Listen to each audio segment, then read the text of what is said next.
Good evening. You are welcome to Perfect Children Academy.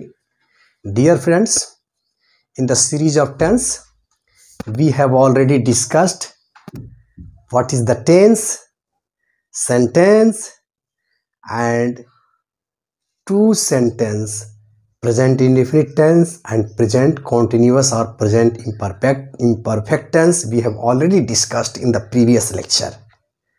Today, we shall discuss a very important tense, that is present perfect tense, which have also relation to past to present. प्रिय साथियों, perfect children academy में मैं हकीम अली आपका हार्दिक स्वागत करता हूं। इसके पिछले लेक्चर में हम लोगों ने सेंटेंस क्या है, टेंस क्या है, किस आधार पर उसका बंटवारा हुआ है, ये सारी बातें हम लोगों ने देखा था। और पिछले लेक्चर में हमने प्रेजेंट इंडेफिनिट टेंस की बात किया था, प्रेजेंट कॉन्टिन्यूअस टेंस की बात किया था। आज हम लोग बहुत ही महत्वपूर्ण टेंस, जिसे हम प्रेजेंट परफेक्ट टेंस की बात करते हैं, उसकी बात हम करेंगे और हम देखेंगे कि इसकी पहचान क्या है। आइए सबसे पहले हम देखते हैं पहचान। जो हिंदी वाक्यों की पहचान है, आप देखेंगे कि इसमें कार्य का क्रिया के जो होने का समय है, यह क्रिया हो इसमें पूर्ण हो जाना पाया जाता है। इसीलिए आप देखेंगे इसमें चुका है, चुकी है, चुका हूं,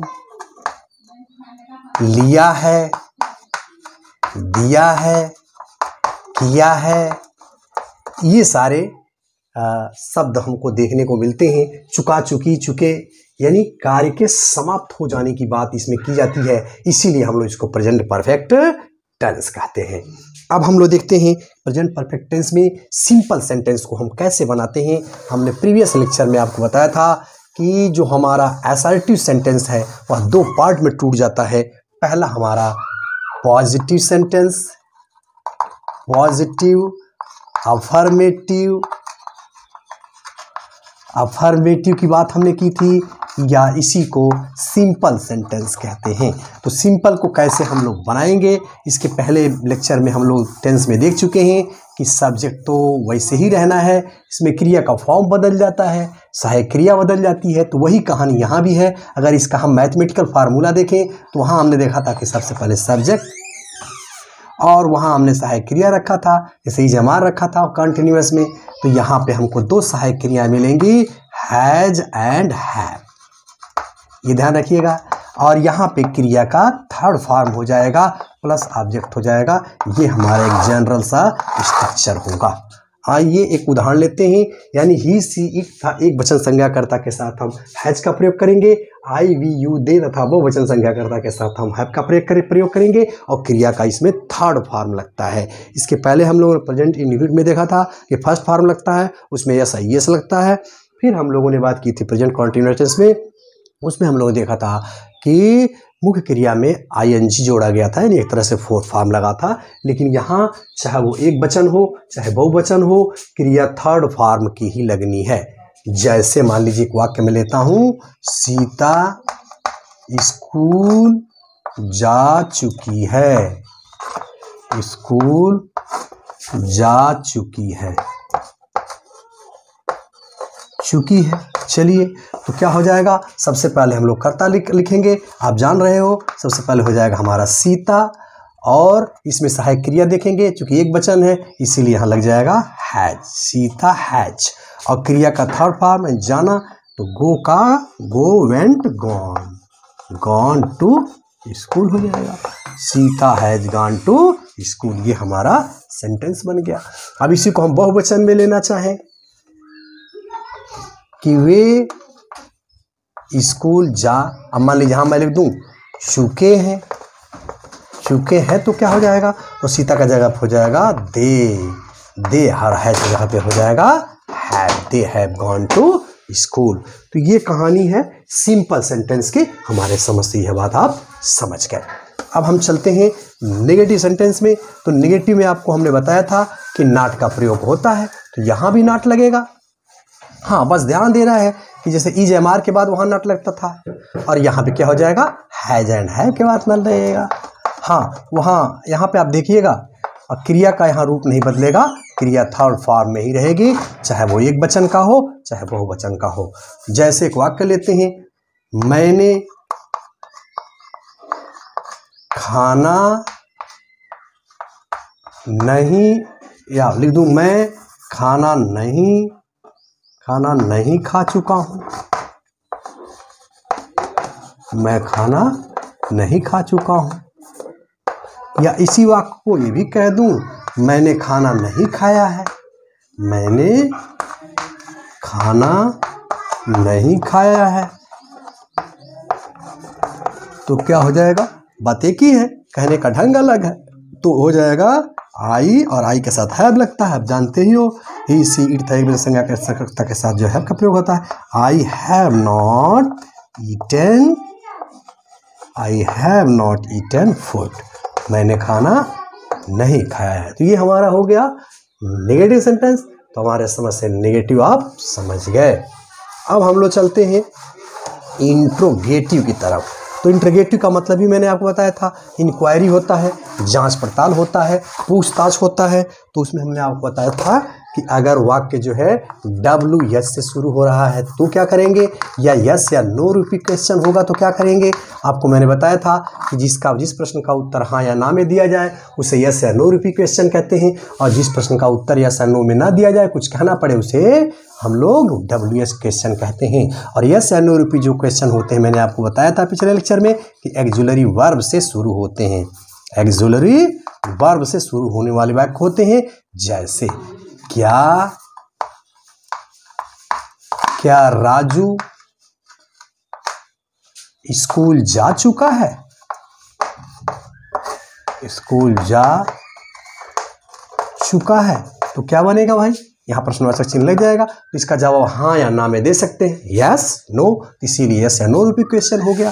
तो आप क्या लिखेंगे, राजू को ध्यान में रखेंगे, और राजू को ध्यान में रख करके आप जानते हैं है में से कोई एक लगाना है, चूंकि एक वचन का है इसीलिए हो जाएगा हैज, क्योंकि वहाँ ही जबार लगता था कंटिन्यूअस में। तो हैज उसको से करता रखिए, has Raju gone to school, बस हो गया। इसी तरह से अगर मैं लिख दूं क्या राजू की जगह पे वे लिख दूं, क्या वे स्कूल जा चुके हैं, तो क्या हो जाएगा, यहाँ पे हैव हो जाएगा, हैव, और राजू की जगह पे क्या हो जाएगा, have they gone to school. तो ये कहानी है यस या नो रूपी क्वेश्चन की। अब हम आगे बढ़ते हैं। इसका उत्तर हम हाँ या ना में दे सकते हैं, इसीलिए हम पूछे कि क्या राजू स्कूल जा चुका है, आप कह सकते हैं यस, नो, हाँ, नहीं। तो यहाँ पे और ज़्यादा कुछ कहने की जरूरत नहीं है, हाँ या ना में जवाब निकल गया, इसीलिए इसको यस या नो रूपी क्वेश्चन कहते हैं। अब हम चलते हैं अब WS क्वेश्चन। तो WS क्वेश्चन के बारे में मैंने आपको बताया था कि WS के फैमिली के मेंबर इसमें होते हैं, यानी व्हाट है, हु है, होम है, विच है, वाई है, वेयर है, इस तरह के जब वाक्य आते हैं तो वहाँ पे WS फैमिली का मेंबर हो जाता है। तो इसका मैथमेटिकल स्ट्रक्चर आप क्या लगाते हो, देखें, तो उसको पहले रख देते हैं। उसमें हम लोगों ने क्या किया, सबसे पहले हैज रखा था, हैज या हैव रखा, हैज, इसके बाद से करता रखा, है ना, और उसके बाद से क्रिया का थर्ड फॉर्म रखा प्लस ऑब्जेक्ट रखा। इसी के तहत हम लोगों ने बनाया क्या राम खाना खा चुका है, तो यस या no, has Ram eaten food. तो अब ये प्रश्नवाचक सब जब आ जाएंगे तो इसको हम लोग इंटरोगेटिव क्वेश्चन सबसे पहले रख देंगे। ऐसा ही आप लोग हर टेंस में देखते रहे हैं। तो जैसे मान लीजिए रानी स्कूल क्यों जा चुकी है, क्यों जा चुकी है, तो यहाँ क्या हो जाएगा, अब आपको यस या नो से तो काम चलेगा नहीं, आपको बताना पड़ेगा। तो यहाँ पे क्या हो जाएगा, सबसे पहले क्यों की अंग्रेजी रखेंगे, यानी वाई, वाई रानी। अब देखिए रानी को ध्यान में रखिए, सब्जेक्ट क्या है, रानी है, तो हैज लगेगा, हैव लगेगा, why has Rani gone, why has Rani gone to school हो जाएगा। बस इसका। अच्छा, एक क्या वाले कन्फ्यूजन बहुत होता है। जैसे एक वाक्य देखिए, क्या रानी स्कूल जा चुकी है? तो अब क्या बनाओगे, इसको ध्यान में रखोगे तो हो जाएगा has Rani gone to school, ये हो गया। अगर मैं इसी वाक्य को ऐसे लिख दूं, रानी क्या खा चुकी है? अब देखिए, इसको ध्यान दीजिए, रानी क्या खा चुकी है, तो ये देखिए WH फैमिली का मेंबर बन गया ये। तो अब क्या लिखेंगे, सबसे पहले इसको रखेंगे, व्हाट लिखना पड़ेगा आपको, what has Rani eaten, what has Rani eaten. तो ये बन गया। तो इसको आपने देखा कि ये हमारा इंट्रोगेटिव है। अब हम चलते हैं इंट्रोगेटिव नेगेटिव की तरफ। ध्यान दीजिए, इंट्रोगेटिव नेगेटिव होगा तो अब सौ इंट्रोगेटिव नेगेटिव मान लीजिए क्या से शुरू होगा वाक्य, ये बात ध्यान होगी, रखिएगा। हम चलते हैं इंट्रोगेटिव नेगेटिव की तरफ। इंट्रोगेटिव नेगेटिव याद कर लीजिए, शार्ट में लिख रहा हूँ इंट्रोगेटिव नेगेटिव। तो अगर वाक्य क्या से शुरू है, और आप इससे पहले पढ़े ही हो कि कर्ता के बाद हम लोग क्या करते थे, वहाँ नाट लगाते थे, तो यहाँ भी कर्ता के बाद आपको नाट लगाना है। क्रिया का फॉर्म वही रहेगा, थर्ड फॉर्म रहेगा, प्लस ऑब्जेक्ट रहेगा, एंड सो ऑन रहेगा। जैसे एक वाक्य लेते हैं, क्या तुम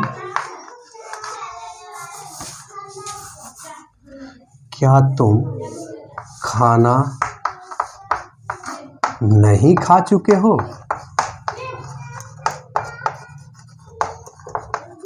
तो क्या बनेगा, हाँ क्या बनेगा, नहीं की बात आ गई। तो सबसे पहले आप जानते ही हो कि क्या से वाक्य शुरू हुआ है, हैज हैव में से कोई एक रखेंगे, तो हैव हो जाएगा, have you not eaten food, बस बन गया, have you not eaten food हो जाएगा। अच्छा, क्या वे खाना नहीं खा चुके हैं, तो have they not eaten food. क्या रानी खाना नहीं खा चुकी है, तो हैज हो जाएगा, has Rani not eaten food. तो ये बात हो गई। अब आ जाइए इंट्रोगेटिव नेगेटिव का इंट्रोगेटिव क्वेश्चन अगर बीच में आ गया तो यानी सबसे पहले उसकी अंग्रेजी रख देंगे। जैसे इसी को हो गया, तुम खाना क्यों, मान लीजिए यहाँ लिख दिया क्यों नहीं खा चुके हो, तो हो जाएगा why have you not eaten food. वे वहाँ क्यों नहीं जा चुके हैं, तो why have they not go there.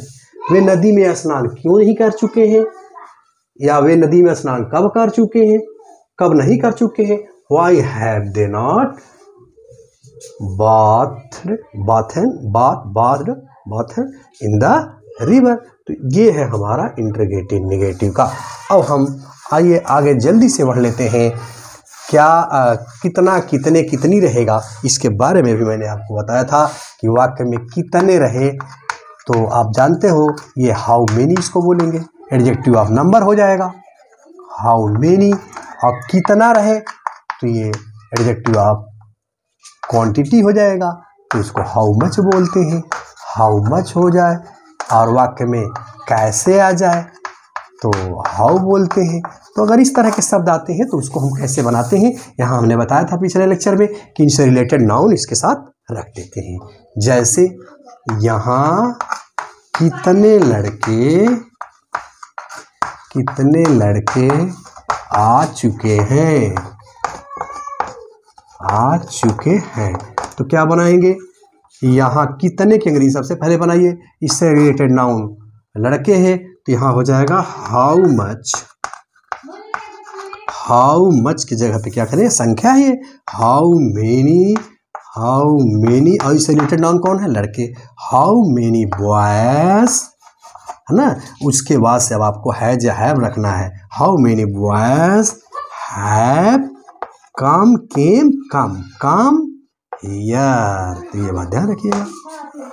अच्छा, एक ये बन जाए, यहाँ कितने लड़के या कितने लड़के खाना खा चुके हैं, मान लो कितने लड़के दे दिया, कितने लड़के खाना, मान लो नहीं दे दिया, कितने लड़के खाना नहीं खा चुके हैं, तो क्या बनेगा, तो हाउ मेनी बॉयज हैव, यहाँ नॉट लगा दीजिएगा, have not eaten, how many boys have not eaten food. तो हमारे समझ से ये बात समझ गए।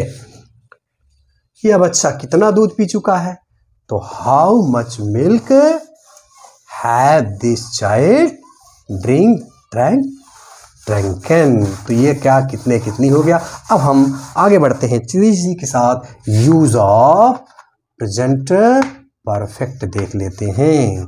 तो देखें मोटी मोटी बातें जो है, ये पहला काम ये ऐसा टेंस है कि पास्ट से रिलेशन स्थापित कराता है, रिलेशन देता है, ये पास्ट से रिलेशन लगाता है प्रेजेंट को, यानी जो बीते हुए समय है उससे रिलेशन लगा देता है, यानी रिश्ता का पता चल जाता है। जैसे मान लीजिए हमने कहा कि he has washed his room. तो क्या है भाई, इसका मतलब क्या है कि वह अपना कमरा साफ कर चुका है। तो मतलब देखने पे लग रहा है कि बिल्कुल शाइनिंग आ रही है, चमक उसमें है, तो इसका मतलब अभी वो साफ किया है, यानी बीते समय में साफ किया, अभी उसका असर है। तो पास्ट के रिलेशन को प्रेजेंट से दिखाता है, तो ये इसका काम करता है। एक बात और ध्यान रखिएगा, जो भूतकाल में जो कार्य जारी रहते हैं उसको भी वर्तमान से जोड़ता है, लेकिन हाँ इसमें ध्यान रहे कि इसमें सीन्स और फार का भी यूज किया जाता है। जैसे एक वाक्य लेते हैं,